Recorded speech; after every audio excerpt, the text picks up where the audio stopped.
To part 2 of our CELPIP writing discussion. In the last video, we figured out how to go to scores 9 to 10 in less than 15 minutes in writing task 1. We looked at this question, we had this answer. You can pause the video and look at this answer as I'm going through it in case you have not seen my previous video.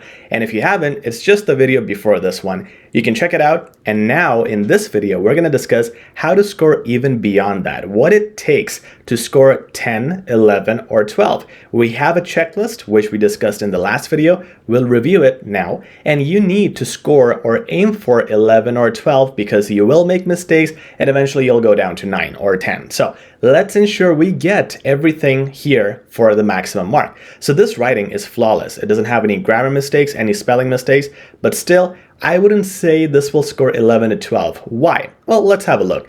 This time I have my checklist complete for you guys. This 10 plus checklist involves a few items. So you need to add a lot of complex stuff in it to show that your writing level is highly academic. The first thing is, we discussed last time, using at least one semicolon. That shows advanced usage of punctuation. So we got that done. That was already included. And remember, all a semicolon does is really add two clauses in one sentence. So by adding two clauses, one before the semicolon, one after it, it shows the examiner that you're able to use multiple ideas in the same sentence. At the same time, that makes the sentence complex automatically by default. The other thing was connectors. We looked at those. We had a lot of connectors, especially between our paragraphs and between our points. The next thing was using complex sentences, and we used more than two, but you should just use one or more. So at least one means 1, 2, 3, 4. Of course, in one writing, you wouldn't be able to use too many, so 2 to 4 really is the max. So complex sentences, again, are the ones which start with if, based on, considering, given that. This will help you say two clauses or multiple clauses in one sentence, and that gives you good marks. So by doing these three things, we reached 9 plus. So we said comfortably that we are 9 to 10 right now. But how do you go beyond? And that's what we're going to look at here. Task response structure and all those great things. Now, task response, one key thing that I mentioned last time, and I'm going to drill this idea again in more detail now, is when examiners look at task response, they look at multiple things. For example, have you answered this question fully, or have you given more details maybe in the first 2 bullet points? The last bullet point sometimes is just a quick one, so you don't need those many details. So examiners look at these differently based on the question that is being asked. How can you be safe? Because you want to make sure that whatever you say is appropriate and enough for that particular question. So the best thing you can do, number one, is to separate each body paragraph for each bullet point. That helps just making it very clear to the examiner that you're answering each question separately so they can see it very clearly. The second thing is making sure you have 2 points per bullet point. So if you see the paragraphs that I did here, each body paragraph here and here, each body paragraph has 2 sentences, and I put 1 point in one sentence and another point in another sentence. That's how simply I structure it. So by giving 2 points per question, it shows the examiner that we have really answered the question fully. Now, the next thing you want to look at is the structure, which very similarly ties in with the task response. Your structure is going to be, again, 3 bullet points and 1 body for each. So you have 3 body paragraphs, and then you have your introduction, which is your paragraph 1. Then you have your conclusion, which is your last paragraph. So in total, you got 5 paragraphs. You also have your Dear Mr. Alexander, that is the opening salutation. And the last one is yours sincerely, your full name in the formal emails. In the informal emails, it's just the first name. So that is the perfect structure for a 10 plus.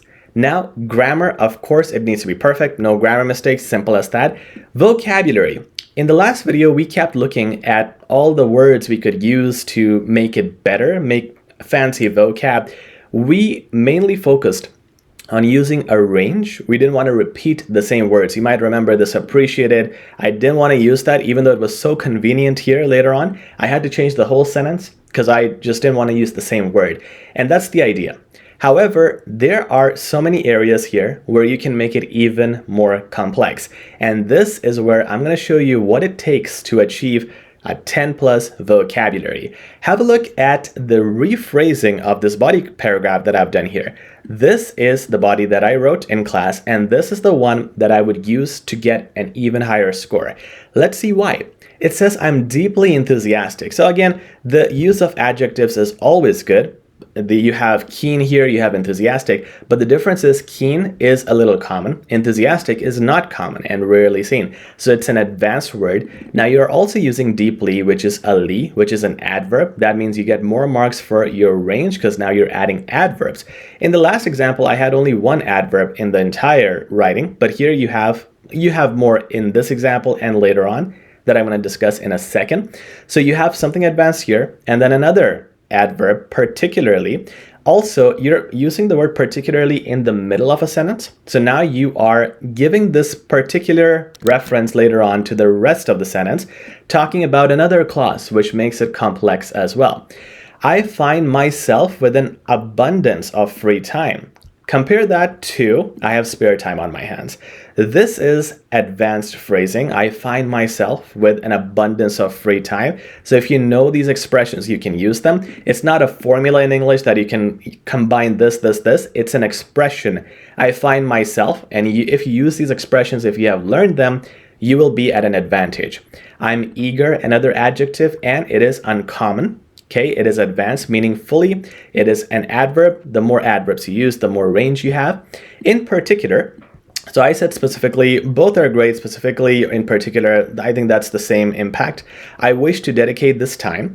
Instead of invest, right here, invest, I'm saying dedicate, more advanced, in assisting the elderly residents. Now, seniors is what I said before. Now we're replacing that with elderly residents, giving it more description. The more description you give, the better, as long as your words are in control, as I believe this would be a rewarding way to contribute to the community.